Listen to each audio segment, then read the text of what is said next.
Good morning. It's Monday, April 18th, and this morning is tax day. And I'm going to talk about an organization called the AAF, the American Accounting Foundation. And it is not an organization made up of CPAs. It is an organization that is made up of slimy people who are going to try and have successfully effected the defeat of many Biden nominations. This is an organization that is a not-for-profit organization, living on dark money that is contributed to them in order to defeat all of the candidates that President Biden puts up for office. How in this country can we have organizations like that?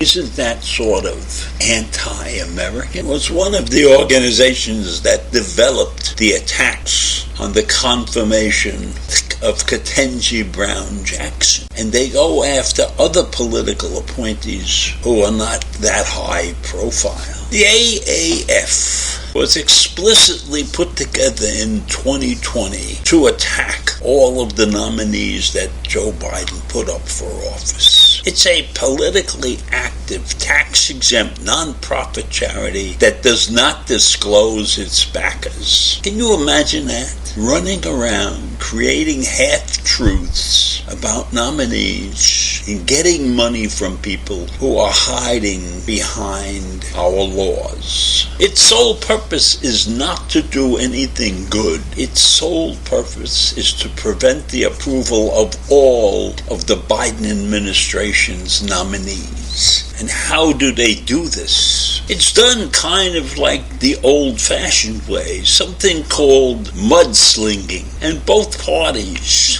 have used this method to put a stain on the other side. So this is nothing new, but AAF has started in with different techniques. And one of the things they have is a website. The website is called BidenNoms.com. And it has photographs of all of the administration nominees. And these are the photographs of the people that they have targeted, as though they were trophies, hunting trophies or something. And it doesn't just undermine the nominees for the cabinet and the court. They go after people who are at lower and lower levels. Anybody can be attacked by the AAF. And their attacks are lies. They will find a piece of information and then they will distort it and make it public through their website, or even give it to people like Marjorie Taylor Greene or Josh Hawley.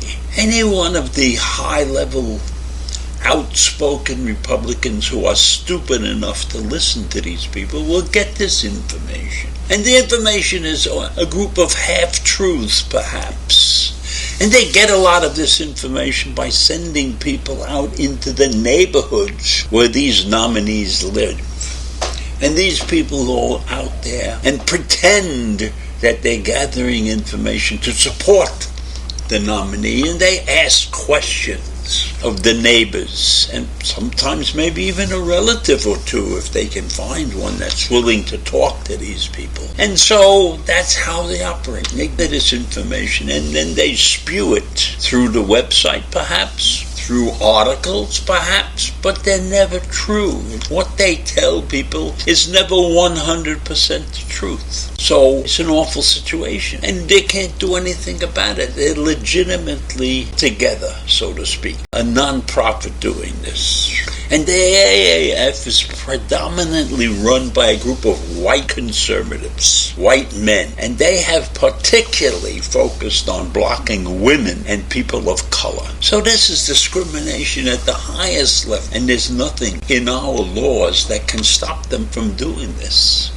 unless they do something absolutely blatant. So as of last month, more than a third of the 29 candidates it had publicly attacked were people of color, and 60% of them were women. As of right now, they have derailed Sauli Omavara, a nominee for the controller of the currency, and Sarah Bloom Raskin, who was supposedly going to be the vice chair for supervision of the Federal Reserve Board. But this group managed to derail them.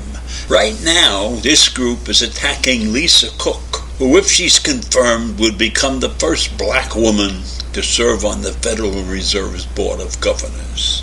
And if you look up Lisa Cook's qualifications, she is eminently qualified. She's black, and she's a woman, and she's a Democratic appointee. 3 strikes, right? Well, let's hope it doesn't happen. Now, Tom Jones, who is the founder of AAF and the executive director, is a long-time Washington operative, and he ran Ted Cruz's unsuccessful campaign for the presidency. And he worked for Ron Johnson and other very conservative members of Congress and the Senate. When he was asked in some interview, why is he going after these low-level nominees, he said low-level nominees work hard and then they get promoted. So I'm trying to knock them off before they get started in a career in the U.S. government. That's the kind of thinking that is going on with those who run the AAF. And Tom Jones is outspoken and tells you exactly what he wants to do. On Fox News, he said, I'm taking a handful of sand and throwing it into the gears of the Biden administration. I want them to fail. I'm making it as difficult as possible for him to run a government. And that's my goal. And he's getting funding. And the people who are funding him are in the dark. We don't know who they are. We can suspect, but we don't know who they are.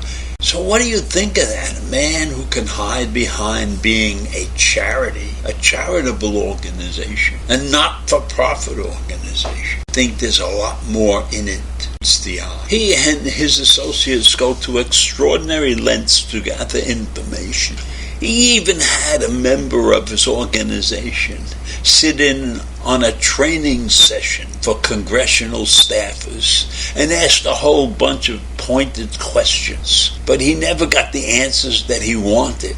He wanted some incriminating evidence so that he could post it online. But it didn't happen. People in that room were too smart, even though they didn't realize that this guy didn't even belong in the room. So that's the kind of thing we're up against. That's the division in this country. That we had people deliberately attempting through falsehoods and misinformation to maintain government that they want badly to fail so that they can return to power. I leave you with that this morning. The American Accounting Foundation. What a name. What a lie. See you in the morning. Bye.